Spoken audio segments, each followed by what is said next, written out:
more information for. And so for this portion of the puzzle, I would like to invite Mr. Wollenberg from Coriolis Consulting to speak with Council. Worship, members of Council, thanks for the invitation. I'm here at the request of your staff, not because of any work we've done in Queen's Park or about the particular issue before you, but because my firm did some work for the City of Vancouver in two neighborhoods, First Shaughnessy, which ended up being adopted as an area somewhat similar to what you're considering for Queen's Park. And we also did similar work for the city when it considered restricting demolitions in large other swaths of single-family neighborhoods in Vancouver that were deemed to have lots of houses of character as opposed to capital H, heritage value. And what your staff asked me to do is give you a brief summary of some of the findings we had when we looked at the question of what are the impacts of this designation on property value, and to what extent were incentives that the city might consider going to offset or outweigh those negative impacts. I'm not going to drag you through the guts of the analysis that we did in the city because that would take more time than you have, but more importantly, you're a different neighborhood. Your market values are different, your lot sizes are different, your houses are different, and so the results from the neighborhoods we looked at in Vancouver, I think are perhaps able to deliver some general lessons that I want to focus on, but I wouldn't overly, if I were you, delve into the details of that and assume that the numbers would all hold without modification in your circumstance.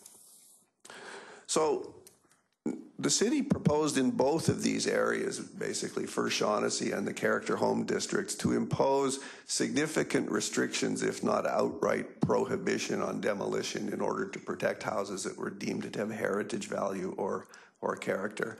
And we were asked to look at how that might work out in the marketplace. I suppose the first general lesson we found is that the impacts and the ability to offset them are incredibly site-specific. They depend an awful lot on the nature of the property and the nature of the existing house and the guts of the bylaw that went around with defining the restrictions and granting incentives that might alleviate the impacts. Because they were site-specific, we focused on choosing case studies that were representative of classes of properties. And this next thing I'm going to say is really important. We deliberately chose case studies that I would characterize as the worst case. Worst case meaning houses that, but for the new regulations the city was contemplating, would almost certainly be candidates for demolition based on the condition of the house and or the size of the house relative to what could achieve on the property or some combination. The reason we focused on those is if you think of the value of a property being a combination of the assessed value of the land and the assessed value of the improvements, any house that has really high value in the improvements is probably not a demolition candidate, at least in the short term. And so any kind of imposition on the inability to demolish or significantly alter the house probably wouldn't have profound negative impacts because the house would have been there anyway. The people that are most in line to absorb negative impacts of these kinds of restrictions are people who own lots that are high probability candidates for demolition. Because those are lots that, normally speaking, the market would look at as an opportunity to do a new house. So when we looked at those, we started first by saying, well, what are the negative impacts? Before we look at ways to offset those, what are the negative impacts? And I suppose we found four. The first thing we found is in houses that are likely to be demolition candidates, meaning that if you're going to retain it, the renovation is extensive. The cost of renovation in many cases exceed the price of building a new home. Now, we've all probably done house renovations where you cook out of your garage for a couple of months while you open up a bedroom into the next one and make a bigger bedroom and that sort of thing. But I'm not talking about those kinds of minor renovations or cosmetic improvements. back to the point I made earlier, if we assume these houses are candidates for demolition, if the owner of that home or the downstream purchaser of that home is going to come up with, at the end of the process, a modern, efficient, up-to-date, livable, in today's standards, house, they're going to have to do a lot of work to get to the equivalency of a new home. And we found that that costs more than building new in many cases, just because of the complications of doing that. Second, we found that one of the other challenges is that in smaller houses in particular, even with an extensive renovation, it can be difficult to achieve what the market would consider to be the ideal floor plan or house layout.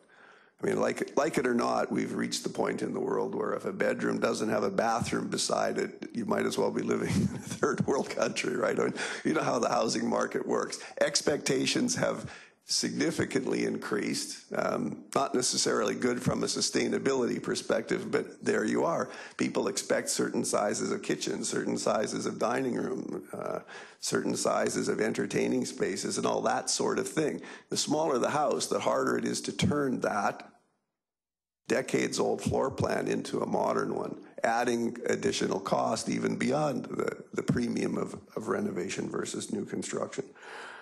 Third thing we found is that even in cases like that where the bylaw allowed additional floor space, it's not always easy to use that floor space just because of the shape of the lot or the shape of the house. And particularly if you're going to restrict alterations to both sides and the front, it kind of means that your options to go up are limited and your options to go sideways or out the front are limited. So it basically means the only way you can achieve full bylaw standard on your house is to go out the back. And that doesn't always work with all house forms. Lastly, we found that there is a subset of the Metro Vancouver housing market that does not put a premium on heritage. There are people out there that when they're looking at a lot with a house on it, the house is viewed as an impediment, not an asset. And for that subset of the market, anything that restricts the ability to get rid of that house is probably viewed as a negative, not a positive. You know, there are different explanations one might give to that, but you know, suffice to say, some people are not interested, even if you could prove that it were more economical in keeping a house as opposed to demolishing it and building new. And in Vancouver, I would say somewhat sadly, we're even finding that the value of the house that people are willing to demolish in order to replace with a new one is staggering in some cases. It's one thing to demolish a house that's only 1% of the property value. But when you start demolishing houses where the improvements are 30% of the property value, you realize there's a different dynamic going on there and people have different priorities. So based on that, our opinion was that in the absence of compensation or incentives, these moves would necessarily have negative market impacts on the value of single-family properties. And we estimated that those impacts, again, very site-specific, but hard to imagine they'd be less than 5%, and we weren't convinced that in the vast majority of cases they could get to be more than 15%, so we settled on about 10 or so as a percentage. That's not a small number when you're talking about a $4 or $5 million property. So the next step was then to look at the extent to which the city's proposals for incentives might offset those impacts. Essentially what the city did was they weren't interested in playing the fees game or the grants game. The city decided not to look at property tax relief, which, by the way, is another incentive available to you under the Local Government Act. The city wanted to focus on zoning-based solutions. And essentially, the zoning-based solutions were throwing more FSR at the property and allowing that FSR to be used in new and creative ways. So the options included making the possibility of making the house bigger, the possibility of relaxing the regulations about secondary suites so that they could be bigger, the possibility of coach houses or laneway houses, the possibility of infill dwellings, and if they sound the same, at the time the difference was coach houses and laneways would probably be rental, whereas infills would be strata titled. And lastly, the possibility of doing what you described about turning large single family houses into multiple dwellings by doing what the City of Vancouver calls a multiple conversion dwelling. We found that in some combinations, these had the potential to generate enough real estate value to offset most, if not all, of the negative impact of imposing the restrictions. A couple of challenges that we found, though. In some cases, the lots and or the houses were too small to functionally take advantage of the full array of opportunities the city was considering. So it was one of those things that when it works, and when it doesn't work, it doesn't work, and it became a very site-specific thing. The second thing that it's important to realize is that when you grant someone an incentive in the form of adding new dwellings on their property using additional floor space, if the person had always intended to live as the sole occupant of a single-family home on a single-family lot, you're requiring them to alter the way they live in their home in order to achieve the financial incentive that's offsetting the negative impact, meaning that it could be of more interest to a downstream purchaser who is interested in doing something very different on the lot, but in not all cases would the current owner be excited about giving up their backyard for a laneway house or a coach house, or having a suite in their basement when they didn't want to do that sort of thing. So all of the incentives came with a possible offset, which is it changes the way you live on the property.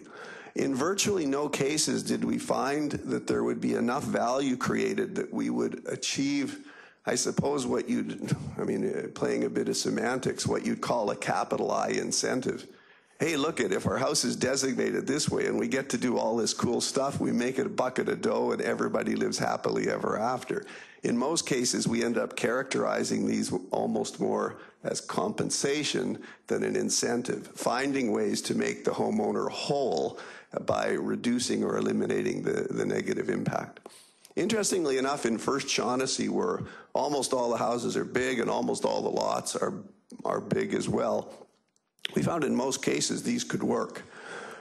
When we looked at the character home neighborhoods, where generally speaking the lots are smaller, 30-foot lots, 40-foot lots, 50-foot lots, in many cases we found it was actually not going to work out very well for the first pass. And because of that, one of the things the city contemplated in a second iteration of the process was, in effect, downzoning properties to penalize houses that were demolished. Right? If you said, here's the base case for the value of a house under the old regulations, and we cause a negative impact relative to that value by imposing a restriction on demolition, and we can't get back up over that value with the incentives, what's the other way to do it? Lower the bar by making the lot a little less valuable by giving it less floor space in a demolition and rebuild scenario. So the city contemplated that as well, and that made the numbers better in a funny sort of way, because it was, well, this is an impact, but it's not as much as an impact as if we had reduced your development rights relative to those people over there whose development rights are going to be reduced. In the end, as you know, the city didn't adopt the character area guidelines for a variety of reasons, one of which was, I think some people in the community made a compelling argument that was actually going to make it more difficult to achieve a variety of housing units on these lots, because it's easier in a new build to take full advantage of secondary suites, laneways, and things like that than on an existing home. Anyway, that's in a nutshell what we found. It was difficult to produce any result that there would be huge winners, but under some circumstances it was possible to get to a position where there would not be many significant losers. Okay, thank you. Councillor Puckmeyer. Thank you. Good report. One of the things that we are seeing is in the areas, and not necessarily conservation areas, but other areas that have made permissible secondary suites and infill housing and laneway housing, is you are seeing that suddenly that property does have significant value. And for a relatively small investment in a laneway house, you can really maximize the value of that piece of land that you're on. And I certainly see that if on the second phase we're looking at that in a heritage catchment area, I certainly see that as it may be another stressor that comes on in the future where people are now looking at those as a benefit of investment. So in one way, we're trying to prevent the speculator from tearing down the house and building a large house. The other way, we may be now creating another speculative market by allowing different densities. So it is certainly a tricky area. But I'm pretty confident that with where we are today so far, that we have those checks and balances. And I understand that there's some people are sitting on a house that's basically a shell and is going to require something of significance. At least we still have that ability for them to come to council and to go through the entire process and to be able to address that. Right now, some of us are not wishing to look at those. We're trying to hold them all off in that conservation period where we're trying to develop the zone. But I certainly see that once if the zone comes into place, that there are some that certainly would be entertained again to have them looked at. So I believe that some of those other areas that have put those tools in place, I know that when the foreign buyers tax came in and the 15% foreign buyers tax, there seemed to be a bit of a delay. People were saying that it had an impact. There was some significance in the reduction of home selling under that. Now, from what I'm reading from the real estate community is, I guess the reduction has equaled what the buyer's tax is, and now the people are starting to buy in again. I'm noticing in New Westminster, sold signs are coming up pretty quickly again. So I'm sensing that maybe some of the statistics that we've seen in the last year may have been a little bit artificial. And you know, when there's a foreign market for your real estate, and there's sort of a competition for it, I'm gonna predict that we're still going to see a significant desire to buy houses, whether they're in a conservation area or whether they're not. There's a lot there, Your Worship, and I'm not sure if there was a question, but I will make one observation, and that is when you get into gauging impacts, there's different ways to consider it. To say that under a certain regulatory regime there might be a 10% impact on property value, you have to put that in the context of market conditions. If you're in a market where prices otherwise would have risen by 20%, but because of new regulations, you've caused it to only rise by 10, you could say, well, there isn't a loss because it still went up. I would counter from a financial perspective that there is a loss because it, relative to other similar properties, not so impacted, it would have been different. So you always have to put this in a market context. Okay. Councillor McAvoy. So did Vancouver ask you to produce any best case scenarios? Well, sorry, when I said worst case, I simply meant that if you're going to adopt a package of regulations and incentives, I take the view that they have to work in the hardest case because those are the places where the risks are highest. So when I say worst case, I didn't mean from the city's perspective. I meant worst case in terms of the kinds of properties most likely to be impacted. In the best case, where there's not likely to be an impact, it wasn't as a concern, so we didn't worry about doing the analysis. So I've been reading some work by Richard Shipley, who's looked at several HCAs, right? And he doesn't come up with an example that supports the idea of loss of property value. So it kind of concerns me if people want to compare New West Queen's Park to Shaughnessy, which really has some very different conditions, right? And nobody here is proposing any kind of downzoning. So when I look at what Shipley has to say and the scope of his study of heritage conservation areas, I want to look at the practical experience in New West of the impact of designation on a house's value. And in fact, some people designate before selling to get that heritage cachet. I just don't see that lining up with a loss. And we're not doing this in a vacuum, right? this is a neighborhood issue because of the potential impacts of block busting and land speculation. And it's not just a case of what you want out of your house. It's a case of, do you want to have your neighborhood? It wasn't a top-down process. It came from the community. So I see a lot of differences, but I don't see other information as lining up with that idea. Well, I prefaced my remarks by saying that the analysis we did there might not be directly transportable to your neighborhood because I haven't looked at it in detail. But I think the analysis you're referring to talks about the potential of protecting a heritage district in its totality as possibly having upside for all of the properties on average in the neighborhood. I believe there's a lot to that.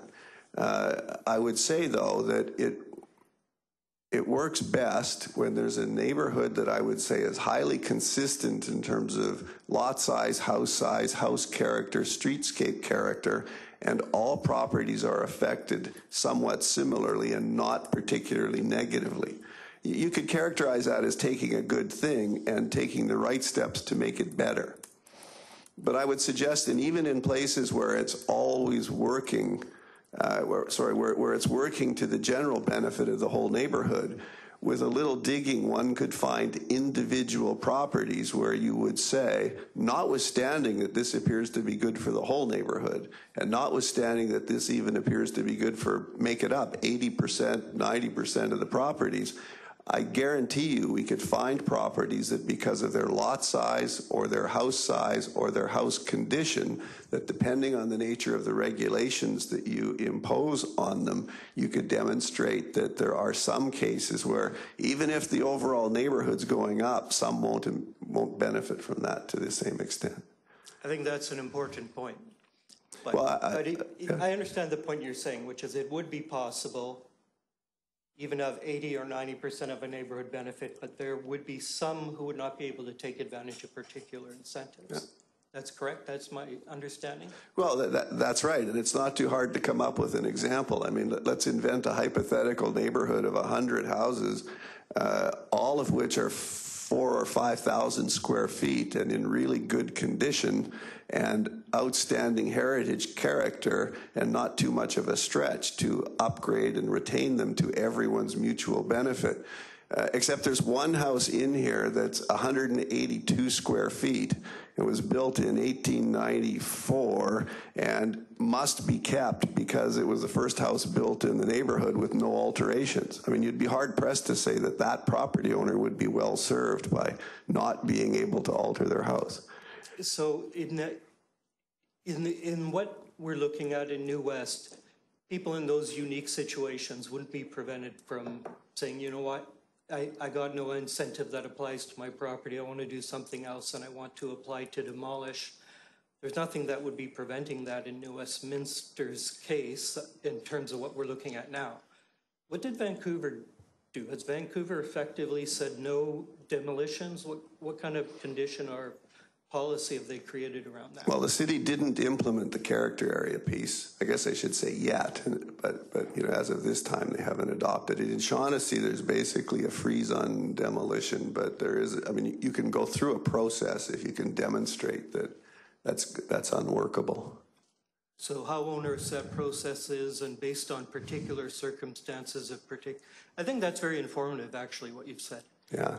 To be aware that not everyone would necessarily benefit from whichever incentive we might choose to. Yeah, that's correct. I mean, it's possible to design workarounds, but it's also possible to end up with a system where some end up with a challenge.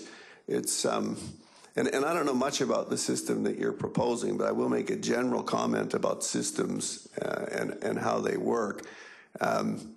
If you draw the net too wide, but allow an opportunity to wriggle out of the net, then the extent to which that has an impact on someone depends on how long it takes, how much it costs, and how much uncertainty there is on whether reasonable candidates for exclusion become confirmed as being excluded. And in the meantime, if that process is expensive, timely, and time-consuming and uncertain, you can create an impact on value. Okay, and I may ask you more questions outside this meeting sometime. But No, I've heard from developers for years, not necessarily at this level of development, but I've heard from developers for years that process has affected them more than cost. But you know, if you have a house and you want to tear it down and go live somewhere else for a few months, that's a more expensive thing for a family to do than a financed developer.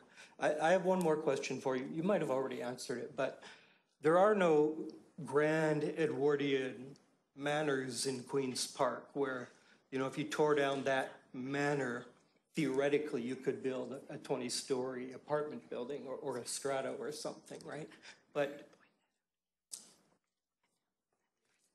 I guess what I'm asking is, you know, the developer industry, when they look at Shaughnessy, they don't say, let's preserve the heritage of this area. They see potential development. And I go to talks, I go to the real estate development talks where developers, you know, I get a pretty good sense of the biases and what people are looking at. So my question is just, how much does it matter, the property value issue, if someone was trying to maximize the property value of, you know, a half of a block Edwardian manor versus someone who might happen to have one house on a double lot? How much does it matter what kind of conditions you're in that way in terms of what your potential loss would be?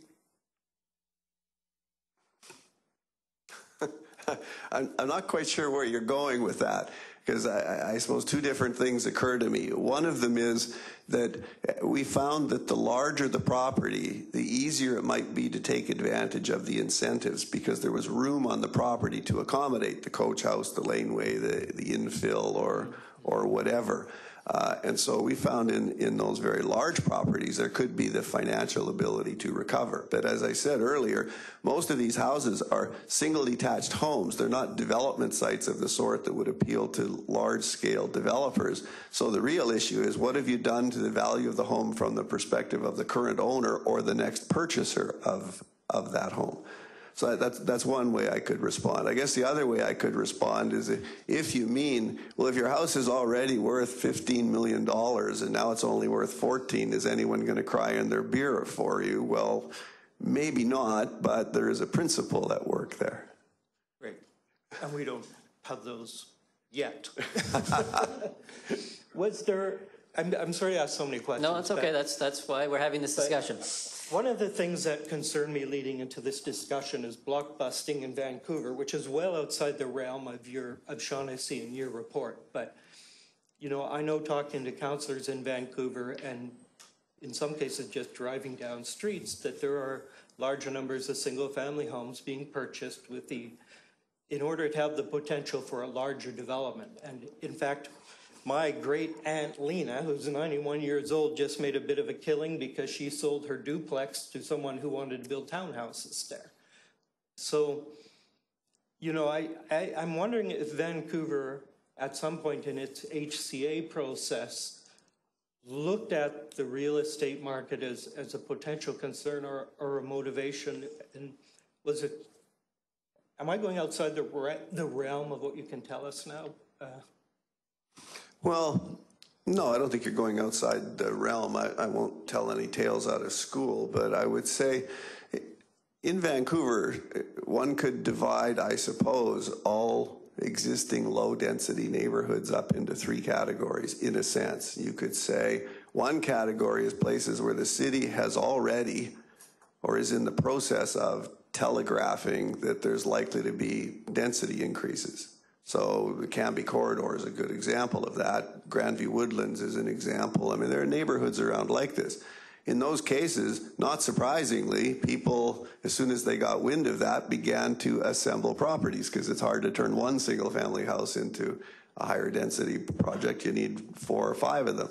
So is that good or bad? I mean, I suppose I would take the view that's good, because ultimately the public policy objective is to have those properties assembled and redeveloped. The other bookend is single detached neighborhoods where the city so far has telegraphed that it seems to be highly unlikely that in the foreseeable future they will be upzoned, and I would argue there's less assembly activity going on in them. Shaughnessy's probably a good example of that because no one ever expects that, I mean, certainly not in my lifetime, maybe not in yours, that somebody's going to say, heritage, who cares? Let's assemble Shaughnessy and turn it into high density residential development. So I think there are areas where that's not happening. Now there's some in the middle where the city hasn't yet telegraphed a policy intention, but people who look down the line say, well, but because of the need for affordable housing, increased supply, likely planning trends, maybe there are areas that are going to be the next wave of densification. And yeah, I think there's some assembly going on in there. Again, is it good, bad, or indifferent? I mean, it's just people trying to anticipate which way the wind is going to blow and take advantage of that. Thank you. I think your comments have given us a broader context in answering those questions, so I thank you for that. Thank you. Councillor Johnson. Thank you. Most of actually my questions I think have been covered, but if I was to summarize, I mean, you sort of described your report in a way that, honestly, your report's come up in several conversations in the city since we've started having a discussion about this heritage conservation area. And it's been referred to in many different ways. But if you characterize it in a way that I haven't heard it characterized before, and correct me if I'm wrong, if we take the houses in an area that are most apt to be demolished soon and tell people that they can't demolish them, then the value of those properties to people who wish to demolish them will be reduced. That's almost what I would say. I'd say there's a risk that the properties would be reduced unless you're going to do something that countervails that. Okay, but I mean, at every step of that step, though, it's about, you're talking about the properties, you pick the properties out that are most likely to be demolished because of age or because the improvement ratio on the property is lowest. Yep. You chose, and you basically acknowledge the fact that these are the houses that are going to be the most difficult ones to fix up, they're most likely to be demolished, and the market in this neighborhood attracts people who might want to demolish those houses. People who's going to buy that house is someone who's going to demolish it. And to those people, its value has gone down. That is a much more confined way of thinking about what that report says about how to manage an HCA than perhaps applying it broadly to every region. Now, the other side that no one talks about is the character house side, and that's actually an interesting conversation, and I have to read more about the report on that. You did say something that I mean, every decision this council makes has the potential to make any single person's property less valuable. If we decide to install a sidewalk, and that sidewalk happens to be closer to a person's house than he likes, he will see his house value as being reduced by having that sidewalk installed. But we can't make decisions based on the impact on 1 or 2 or 3 houses. We have to think about them as a community-wide discussion, I think. I think that's, and so I didn't get the sense from what you were talking about that you really put a lot of weight into this bigger discussion about whoever that other fellow, the reports that came out of Ontario were about actually lifting, the tide lifting all boats, even though not all boats will get lifted the same, and if you lift the tide enough, 1 or 2 boats might actually go down. That's an aspect of the conversation that we're not really having. We seem to be stuck on worrying about the 1 or 2 houses and not the broad value, a report that's perhaps looking at the 1 or 2 houses is being applied towards the broader neighborhood. And I don't think that's meets our situation as accurately as probably it could. But you did say one other thing about the incentives around increasing density or laneway houses or that kind of thing. Again, your concern with that is that it creates a imposition on the person who wants to live in their land as a single family house, wants to live there and doesn't want to have a laneway house or doesn't want to share their house with other people, their land with other people. I don't get it, because I don't see you losing value in your house if you're going to live in it. The one thing about your house is it doesn't lose value as long as you live in it. It only loses value if the person who's going to come in after you undervalues it or doesn't value it as much. So no one's going to force anyone to put in a laneway house. No one's going to force anyone to subdivide their property or do anything like that in order to gain back the value in their house that they may feel they've lost through this process. But giving people that option, if what's important to them is the resale value of the house, I think is the important part of how that incentive comes in. This is sort of why I'm comfortable with the incentive coming in sort of after we get past this first stage and figure out how we're going to make this, if we're going to make this work, how it's going to work. I'm trying to figure out how to phrase that in the sense of a question. One question I did have, what about improvement ratios? The improvement ratios in the Shaughnessy example, like the houses were worth 10% of the value of the land, or 5%, or 20%? Well, they're all over the place in reality. We just focused on the ones where it was comparatively low. And it makes sense, right? If you said, well, somebody built a brand new house last year, what's the risk of imposing a bylaw on them that restricts demolition? Well, the answer is, well, probably not very much, because that house isn't going to be demolished for 40 or 50 years anyway. That's why I say we focused on ones that were likely to be demolition candidates in the short term, because that's the one where you're practically constraining choice. Right. Okay? So to respond to a couple of the points you make, first, I want to emphasize that, Councillor, it's you characterizing it as one or two homes in Queen's Park. Nothing I've said is meant to say that I believe it's one or two homes, because I don't know if it's one or two or 10 or 20 or 100. I don't know if the work has been done. So to me, that seems material. And then second, I would say, just to follow on your characterization that I said, well, it's an imposition on the people to have to do this. I'm not saying it's an unreasonable imposition. I'm just saying it's important that you acknowledge that it's there.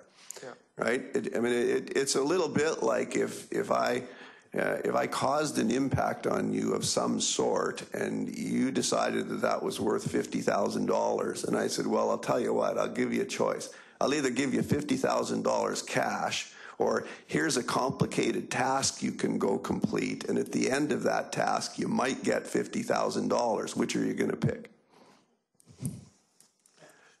I think it's a hypothetical question, Councillor Johnson. Is this under the Local Government Act?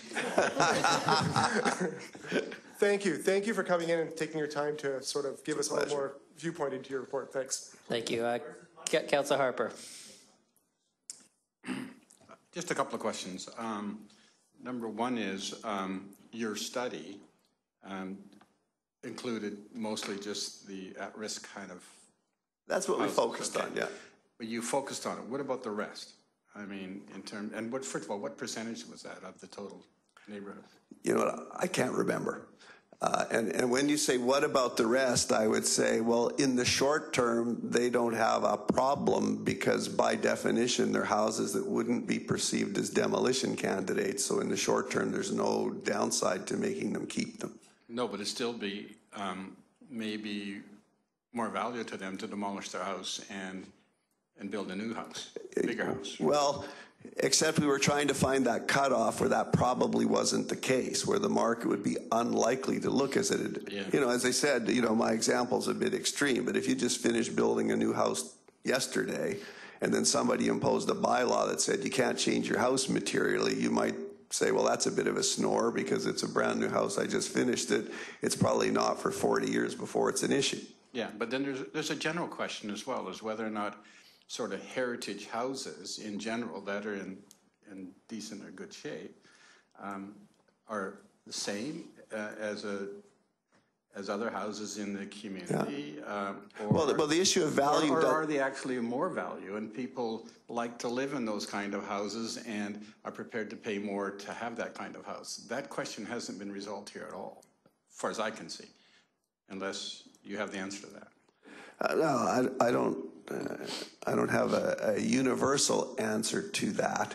I certainly get the fact that some people are more interested in a heritage house than a contemporary house. Whether or not they're actually willing to pay more, all things being equal, is an open question. I suspect not. The real question is, if you make it up, a 4,000 square foot home that's a heritage house completely renovated, or a 4,000 square foot brand new house tastefully designed and fully modern, which would one pay more for? It's possible there's people in the market who pay more for the contemporary one, but slightly. Possible there's people in the market who pay slightly more for the heritage one because they like the character, and possible there's a lot of people in the market that would say, well, they're more or less the same in terms of value. Well, the real question is whether people actually do come and pay more. That's the real question.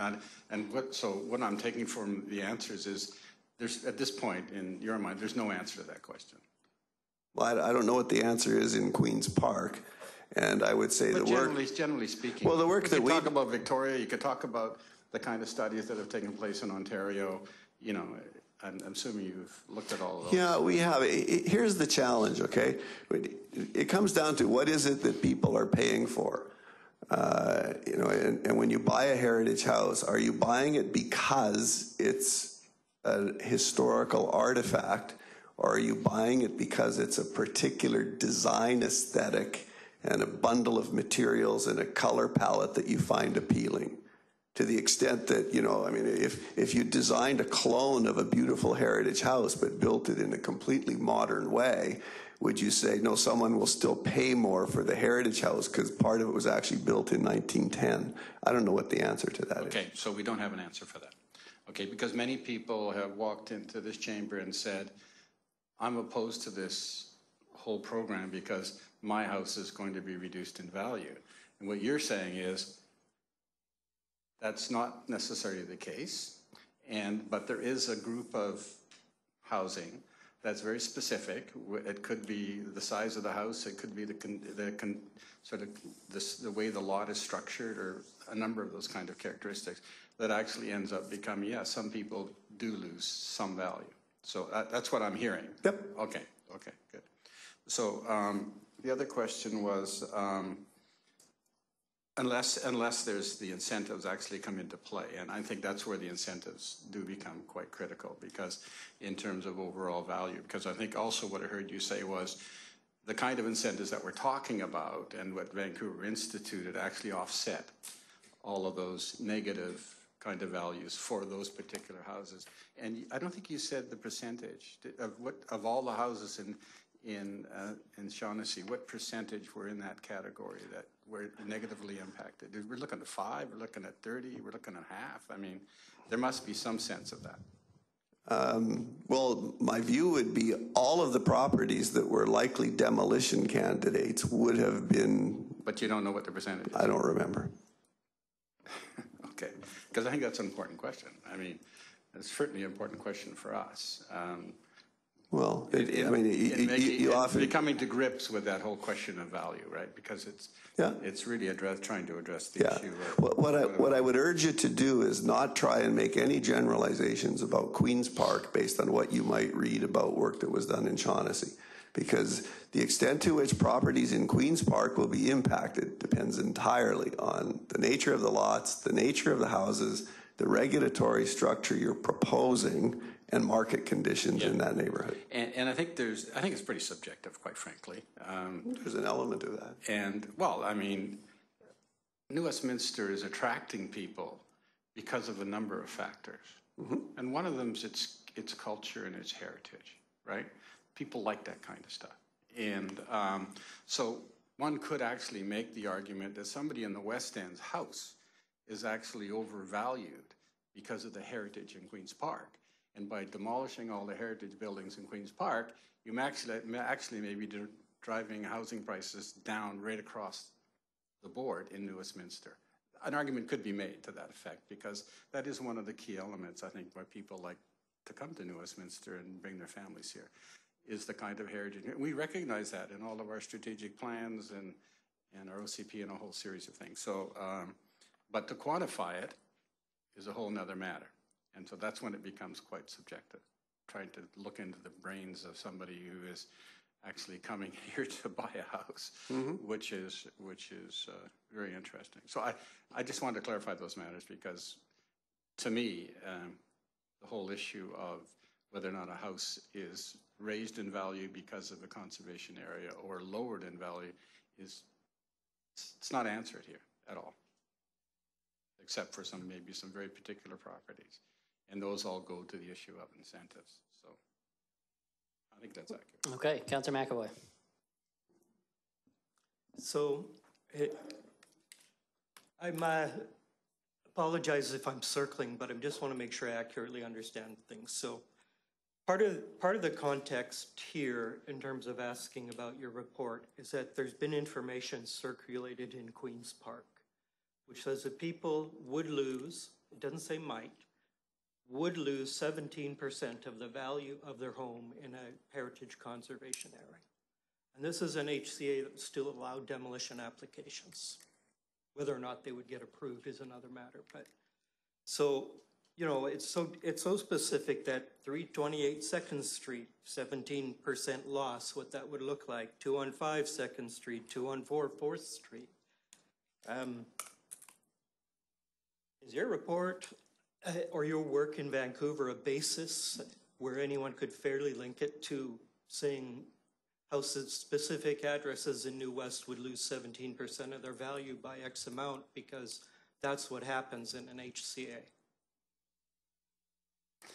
Well, I'll answer that two ways. The answer on the surface is no, because my report says nothing about Queen's Park or New Westminster for that matter. It talks about a couple of neighborhoods in Vancouver. I suppose the other way to answer it is, could someone pick up the analytic tools and the case studies that are used in our report and say, I'm going to try and apply this to a circumstance in New Westminster as a methodology and see what answer I get? Well, the answer is yes, someone could do that. Now, did they do it accurately or not? I don't know. Did they do it fairly? I don't know. I mean, you know, if you think of any given methodology as a hammer, well, you can put a hammer in the hands of someone who knows where to bang and the hammer in the hands of someone who doesn't. I mean, so the short answer is there's nothing in my report that would lead inexorably to an answer of a 17% impact. But one could use the tools to make an attempt at estimating, and I don't know what answer you'd get if you did that. All right, you've answered a number of questions in a similar way, and I think I get your gist. Well, thank you very much for joining. I only have a few follow-up questions because my colleagues have certainly done the rounds there. But this is no doubt the most sensitive component of this whole discussion is the impact on property values. So really appreciate you making the time. I guess to start, I'll have a question just for staff. Just in terms of thinking how we compare to what's occurred in Shaughnessy, and I recognize what we're doing is quite similar to what's being looked at in Shaughnessy, but I guess just in terms of this discussion, are there some differences or are they pretty much the same in terms of how those two policies are applied? Or if you could highlight the differences, that would be appreciated. All right. So the Heritage Conservation Area in First Shaughnessy, to the best of my understanding, again, it's been about 6 months since I've looked at their policy in depth, but my understanding is that they created a conservation area where everyone in the neighborhood is required to have a heritage alteration permit for changes to their building. However, additionally on top of that, if your property, the house on your property was built before 1940, those properties were all listed on a schedule. As such, if you were looking to make changes to those properties that were built before 1940, it would require an official community plan amendment. So their policy that was implemented in First Shaughnessy was significantly stronger than what's being proposed here in New Westminster. So what we're proposing through this policy is that there would be properties that would be exempted from those permit requirements for work on the existing building. And we're also have not to date been proposing a schedule, which is a very high level of protection and would require OCP amendments for any changes to a building. So this is sort of a step down from what was implemented in Vancouver. So then I guess my question for you, Jay, is given those slight differences, how big of an impact, just roughly, and I know you couldn't specify, would that have really no impact on property values, or could that difference in variation of policy actually affect some of the? I'm not going to give you a number, not having done any analysis, but I'm going to say that, and I'll accept Councillor Harper's observation, there is an element in judgment in this. It's difficult for me to imagine a circumstance in which you can significantly limit the ability to demolish or change without some risk of some impact on some properties. That if you care about that, and you have to decide whether you care about that, if you care about that, warrants consideration of whether there are incentives or offsets that you can make available that are consistent with keeping the heritage character of the neighborhood and trying to soften the blow on those properties that might be impacted. Okay, and my final question is, I've spoken to a number of residents, both in favor and with concerns regarding this proposal. Some on both those camps have feel very strongly in terms of how it will impact properties and are pretty certain on how it will affect properties. But a large number of people are willing to acknowledge that that there is uncertainty in that question. How long of a period do you think would it be safe to really understand the implications of any kind of policy? Let's say if you were to look after it after it's already been applied, to safely say this has been a good period to actually really good judge this specific neighborhood and how it's impacted? I'm going to say it's challenging to answer that, partly because I'm detecting a couple of possible streams of implementation that you might be considering. And it sounds to me, and I might get this wrong because I'm not obviously as familiar with this as you and your staff are, but I have the sense that one possibility you're thinking of is impose the restrictions now and then later on explore the possibility of offsetting incentives.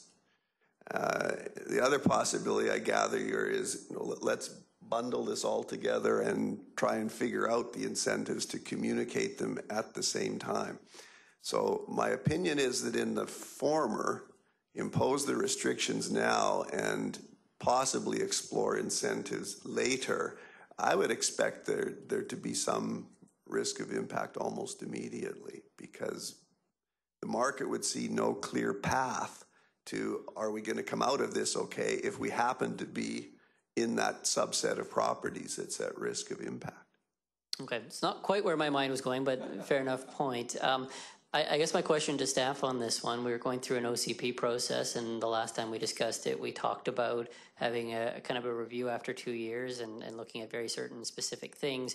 I'm wondering what's being contemplated for this type of heritage conservation area, if there's something similar being contemplated. Your Worship, absolutely. It's best practice anytime we implement a big change in our land use policy to come back and look at it and see how it's worked. In this case, we would look at it in terms of how the protection is working and also in terms of what are the impacts. Staff generally likes to launch a process like that 2 years after the policy has been adopted by council, in order for there not to be enough time for a few applications to have gone through the process. And I think in this case, too, to let the market have some time to work in the neighborhood and allow us to see how that impact has played out. Okay. Well, thank you very much, Mr. Wollenberg, for joining us here. I think you've certainly enlightened the discussion, so appreciate you making the time. Pleasure. Thank you.